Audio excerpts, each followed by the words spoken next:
un phénomène étrange se produit. Dès qu'une femme cesse de rechercher l'approbation, elle attire instantanément l'attention masculine, bien que rien n'ait changé en apparence. Quelque chose d'impalpable émerge dans son aura. Ce n'est ni sa gestuelle, ni ses inflexions vocales, ni sa façon d'interagir, mais plutôt l'absence de cette tension intérieure. Les hommes perçoivent cette mutation avant même d'en prendre conscience mentalement. Une inquiétude inexplicable surgit, comme si vous étiez pris dans une partie dont les règles auraient été modifiées à votre insu. Les femmes qui dégagent des fréquences élevées établissent leurs échanges avec les hommes sans chercher à convaincre, sans manipuler les réactions ou garantir leur propre aisance. Elles agissent depuis un espace intérieur où l'existence pure surpasse tous les efforts, où le silence exprime plus que toutes les paroles. Il ne s'agit pas de manipulation, mais d'une structure psychologique. Dans la perspective jungienne, ces femmes ne travaillent pas avec l'attirance consciente, mais avec l'inconscient masculin, ce territoire où le désir échappe à la raison, où l'attraction naît de l'impossibilité de posséder complètement.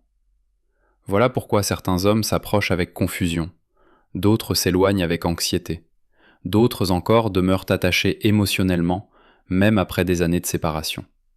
Dans ce contenu, vous comprendrez comment les femmes à haute fréquence construisent leur positionnement émotionnel face aux hommes. Pourquoi cela transforme radicalement la mécanique relationnelle et ce qui fait imperceptiblement qu'elles n'ont jamais à se battre pour obtenir de l'attention. Il ne s'agit pas d'efforts supplémentaires, mais de préserver ce que vous êtes déjà devenu. Une femme à haute fréquence répond aux hommes non pas depuis un manque, mais depuis une position d'observatrice. Elle détecte le mouvement émotionnel avant qu'il ne se manifeste dans le comportement. Pendant que la majorité continue à décrypter les messages textuels, les périodes de silence et les micro-expressions faciales, elle a déjà identifié le schéma récurrent, c'est pourquoi la précipitation lui est étrangère. Dans le langage de Jung, cela s'explique par le fait qu'elle ne projette pas sa complétude psychique sur son partenaire. L'homme ne devient pas pour elle une source de signification, de validation ou d'orientation émotionnelle. Le résultat est élémentaire, mais trouble profondément l'inconscient masculin.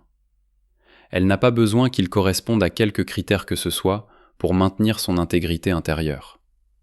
Ici, la dynamique s'inverse. L'homme, habitué à être le centre du monde féminin, commence à ressentir que quelque chose lui échappe. Pas un rejet, une absence d'absorption. Il comprend que cette femme retient l'énergie en elle, sans la disperser dans un effort de plaire. Cela active un mécanisme inconscient, archaïque. Ce qui ne peut être contrôlé commence à être observé avec une attention redoublée. Les femmes à haute fréquence ne se battent pas non plus pour un territoire émotionnel. Elles contournent les jeux de jalousie, les comparaisons ou la précipitation émotionnelle. Si l'homme s'approche dans la confusion, elles ne s'efforcent pas de clarifier. S'il prend ses distances, elles ne poursuivent pas. Non par indifférence, mais par cohérence intérieure. Ce comportement n'est pas le résultat d'une méthode apprise, mais la conséquence d'une restructuration psychique profonde. Selon Jung, lorsqu'une femme intègre sa propre ombre d'insécurité, d'anxiété, d'impulsion non reconnue, elle cesse d'agir pour les compenser extérieurement. Elle n'a pas besoin d'une validation externe, car elle a déjà fait un choix intérieur en sa faveur, et l'inconscient masculin l'enregistre immédiatement. C'est pourquoi les femmes à haute fréquence ne déclarent pas d'exigence de respect. Elles créent des cadres silencieux qui rendent l'irrespect psychologiquement inconfortable. Elles n'affrontent pas l'homme pour prouver leur valeur, mais ne s'adaptent pas non plus pour préserver le lien. Alors la relation se transforme d'un champ de marchandage émotionnel en un espace de présence partagée. C'est un moment compris par peu de gens. Écrivez dans les commentaires quote 0 si cette profondeur compte pour vous. Les hommes ne développent pas d'attachement profond envers les femmes qui tentent de maintenir un contrôle émotionnel sur eux. Ils s'attachent aux femmes qui se contrôlent elles-mêmes. Quand cela se produit, l'homme se dirige vers la femme non par obligation, par peur de la perte ou par manque intérieur, mais par intérêt psychologique. Il ressent la présence de quelque chose qui ne peut être rapidement assimilé, facilement décodé ou prévisiblement régulé. Et c'est précisément ici que la femme à haute fréquence se distingue radicalement de toutes les expériences émotionnelles antérieures dans sa vie. Quand une femme à haute fréquence entre en relation, elle n'entre pas pour combler un vide intérieur. Elle entre en tant que personne entière, et cela change fondamentalement la nature du lien. La plupart des dynamiques émotionnelles s'effondrent parce qu'elles sont construites sur un échange inconscient de besoins. L'un offre une présence contre la sécurité, l'autre de l'attention contre de la confirmation. Mais quand une femme ne négocie pas sa stabilité intérieure, l'homme fait face à une rareté, une relation qui ne dépend pas de lui. Cela génère un effet discret mais puissant. L'homme réalise qu'il n'est pas le centre émotionnel de cette femme. Et paradoxalement, cela l'attire davantage. Non par ego blessé, mais parce que le subconscient masculin réagit intensément à l'autonomie psychique. Elle n'a pas besoin de lui pour organiser ses émotions, et cela la rend imprévisible dans le sens le plus profond. Les femmes à haute fréquence évitent également les explications excessives. Elles comprennent que la justification excessive est une tentative d'assurer l'acceptation. Quand quelque chose ne résonne pas, elles partent avec une certitude intérieure. Même si extérieurement cela ressemble à du silence, ce départ n'est pas une punition, mais un réalignement. Et voici le point clé de la psychologie jungienne. L'inconscient masculin associe l'intensité émotionnelle à la profondeur, mais la stabilité à la valeur. Une femme en oscillation constante provoque des émotions, mais ne crée pas d'ancrage. Une femme qui maintient une présence constante, même dans le silence, devient un repère intérieur. C'est pourquoi les femmes à haute fréquence ne provoquent pas la jalousie pour stimuler l'intérêt. Elles créent un contraste. L'homme compare, même inconsciemment, toutes les autres expériences émotionnelles à la sensation d'être aux côtés de quelqu'un qu'on ne peut entièrement saisir. Ce type de femme ne force pas non plus l'intimité. Elle la permet, mais conserve son propre espace psychique. Elle ne confond pas le don avec la fusion, ni le lien avec la dépendance. Et cela prévient l'effondrement émotionnel qui survient habituellement lorsque le lien se développe trop rapidement. Concrètement, cela permet à l'homme de ressentir quelque chose qu'il n'a pas éprouvé depuis longtemps. Le temps. Absence de hâte, absence de contrôle, absence de pression invisible. Il ressent un espace pour le désir. Or, le désir n'existe que là où la liberté est présente. C'est pourquoi les hommes mentionnent souvent que certaines femmes restent dans leur mémoire, même sans geste grandiose, sans drame ni serment. Ce qui reste n'est pas ce qui a été fait, mais l'état émotionnel vécu auprès de cette femme. Un état où il n'était pas nécessaire de jouer un rôle, d'éviter ou de dominer. Les femmes à haute fréquence n'exigent pas la profondeur de l'extérieur. Elles sont elles-mêmes profondes, et celui qui s'approche doit descendre à leur niveau, et tous n'en sont pas capables. Il existe une erreur discrète qui détruit l'influence de nombreuses femmes aux bonnes intentions. Tenter d'imiter une haute fréquence sans le travail intérieur nécessaire. Quand la posture précède la structure psychique, le subconscient masculin perçoit l'incohérence et réagit par le retrait. La haute fréquence n'est pas de la froideur, pas une indifférence artificielle, pas un silence stratégique comme instrument de contrôle. Quand une femme ne fait qu'imiter le comportement extérieur, répond lentement aux messages, affiche une occupation, feint l'indifférence, mais intérieurement s'inquiète, surveille ou attend une confirmation, son corps la trahit, son ton change, son énergie se crispe, et l'homme ressent, sans pouvoir l'expliquer, que quelque chose est maintenu par l'effort. Les femmes à haute fréquence ne maintiennent pas une image, elles maintiennent une cohérence. Elles n'observent pas l'homme pour ajuster leur comportement, elles s'observent elles-mêmes pour préserver leur harmonie intérieure. C'est pourquoi, lorsque quelque chose perturbe leur équilibre émotionnel, elles ne le masquent pas, elles se retirent pour se regrouper, et c'est radicalement différent d'un retrait pour provoquer une réaction. En psychologie des profondeurs, ce moment est critique. L'inconscient masculin réagit à l'authenticité énergétique, pas au jeu émotionnel. Quand une femme est centrée, son silence est léger. Quand elle ne l'est pas, le silence est lourd. L'homme le ressent, même s'il ne peut le formuler. C'est pourquoi les femmes à haute fréquence n'utilisent jamais le silence comme arme. Elles l'utilisent comme espace. Espace pour traiter, pour recalibrer, pour retourner à elle-même avant d'interagir à nouveau. Et cela modifie la manière dont l'homme interprète l'absence. Il ne la perçoit pas comme une manipulation, mais comme un retrait nécessaire. Et cette distinction transforme tout. Un autre aspect méconnu. Les femmes à haute fréquence ne s'expliquent pas quand elles partent. Elles n'ont pas besoin de transformer leurs décisions en débat. Quand elles ressentent un décalage, elles partent avec une clarté intérieure. Même si extérieurement cela ressemble simplement à du silence ou à un changement de rythme, ce départ ne crée pas de trauma, il crée une trace. Parce que l'homme ne ressent pas un rejet émotionnel agressif. Il ressent une absence d'accès, et l'absence d'accès provoque la réflexion. C'est précisément à ce moment que de nombreux hommes commencent à penser à la femme, non avec nostalgie émotionnelle, mais avec inquiétude psychique. Ils ne se contentent pas de ressentir son absence, ils se posent des questions. Pourquoi cela m'affecte-t-il ? En quoi était-ce différent ? Pourquoi n'ai-je pas pu occuper cette place ?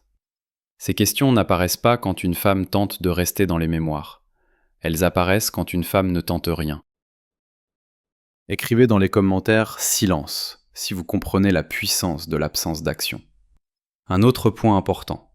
Les femmes à haute fréquence ne tentent pas d'enseigner la maturité aux hommes. Elles n'entament pas de longues conversations pédagogiques sur les sentiments, la conscience ou le comportement.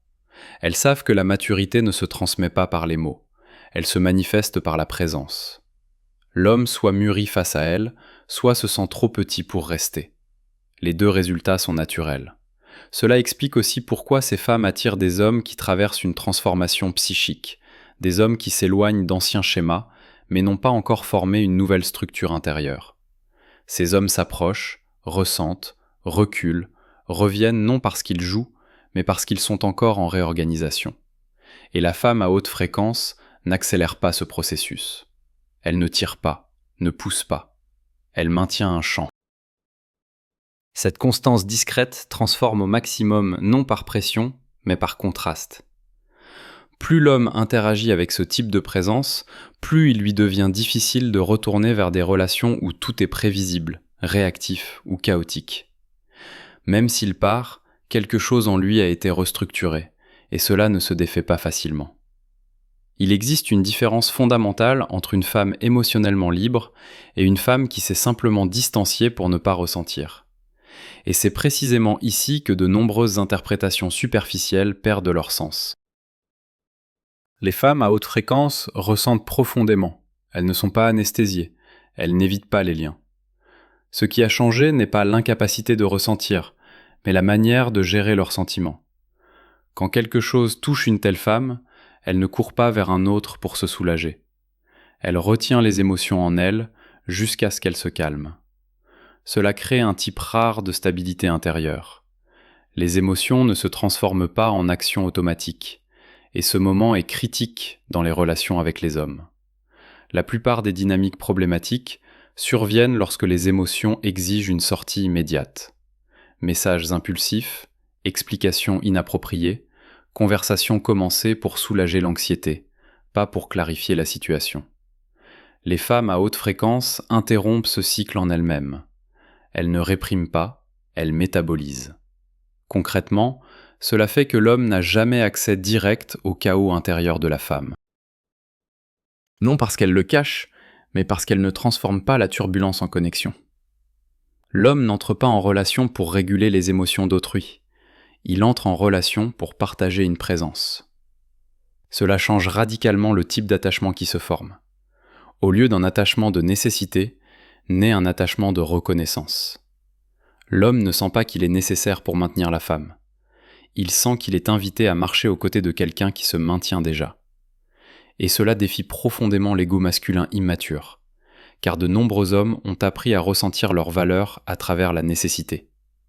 Lorsqu'ils rencontrent une femme qui n'a pas besoin, mais qui choisit, quelque chose en eux doit se restructurer. Certains y parviennent, d'autres non. Les femmes à haute fréquence ne sont pas offensées quand un homme ne peut rester. Elles ne transforment pas cela en histoire de rejet. Elles comprennent que toutes les rencontres ne sont pas destinées à durer éternellement. Certaines sont destinées à révéler quelque chose. Un autre point important. Ces femmes ne romantisent pas les difficultés émotionnelles masculines. Elles ne confondent pas le trauma avec la profondeur, ni la confusion avec la sensibilité.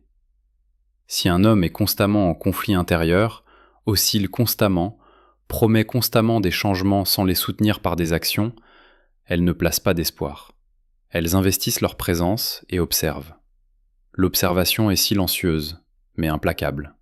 Avec le temps, l'homme comprend qu'il est évalué non par ses mots, mais par sa cohérence. Non parce qu'il parle de sentiments, mais parce qu'il peut soutenir. Cela crée un miroir qui n'accuse pas, mais qui révèle. Et la révélation sans accusation est l'une des expériences les plus transformatrices et les plus inconfortables qu'une personne puisse vivre. C'est pourquoi, même quand une relation avec une femme de haute fréquence ne se poursuit pas, elle n'est pas oubliée comme les autres. Non parce qu'elle était parfaite, mais parce qu'elle était claire. La clarté émotionnelle laisse des traces plus profondes que l'intensité. Et tandis que de nombreuses relations se terminent dans la confusion, le ressentiment ou un silence pesant, les relations avec ces femmes se terminent généralement dans la réflexion. L'homme continue sa vie, mais quelque chose en lui reste attentif, plus prudent, moins automatique, plus conscient de ce qu'il peut et ne peut pas offrir. Et ce changement ne s'est pas produit parce que quelqu'un l'a demandé, il s'est produit parce que quelqu'un a maintenu. Un autre champ. En fin de compte, les femmes à haute fréquence ne deviennent pas telles pour dominer dans les relations, contrôler les hommes ou gagner des jeux émotionnels. Elles deviennent telles parce qu'elles ont fait quelque chose de beaucoup plus rare. Elles ont pris la responsabilité de leur propre vie psychique. Quand une femme cesse de construire sa vie autour des attentes d'un autre, quelque chose se stabilise en elle. Elle ne bouge pas par peur de perdre ou par désir de conserver. Elle bouge depuis une harmonie intérieure, et cela transforme tout. La communication avec les hommes cesse d'être un effort. Il n'y a pas de calcul, pas de stratégie, pas de tension constante. Il y a compréhension, choix et présence. L'homme s'approche s'il peut soutenir ce champ. S'il ne le peut pas, la distance surgit sans drame. Une telle femme n'a pas besoin de preuves de valeur, car la valeur est déjà incarnée en elle. Elle n'a pas besoin d'être constamment visible, car elle ne dépend pas des regards pour exister. Et elle n'a pas besoin qu'on lui rappelle sa force, car sa présence ne disparaît pas avec le temps. Selon la psychologie de Carl Jung, ce que nous ne possédons pas entièrement reste vivant dans le subconscient. C'est pourquoi les hommes oublient celles qui ont tenté de les retenir, mais se souviennent de celles qui ont marché à leur côté de manière entière, non comme une absence douloureuse, mais comme un repère intérieur. Les femmes à haute fréquence ne laissent pas de traces à cause d'une intensité excessive. Elles laissent des traces à cause de leur cohérence, de leur clarté, de leur vérité émotionnelle. Et quand elles partent, même en silence, elles n'emportent pas seulement le lien, elles emportent un paramètre, un point de comparaison qui transforme toutes les relations ultérieures. Parce qu'après avoir rencontré une présence organisée, toute relation basée sur le manque, le contrôle ou la confusion devient difficilement soutenable. Et ce n'est pas un pouvoir sur l'autre, c'est un pouvoir sur soi. Écrivez dans les commentaires « Force » si vous êtes prêt à posséder le pouvoir sur vous-même. Nous continuons ici à explorer la psychologie profonde des relations, de la transformation et de l'intégration intérieure.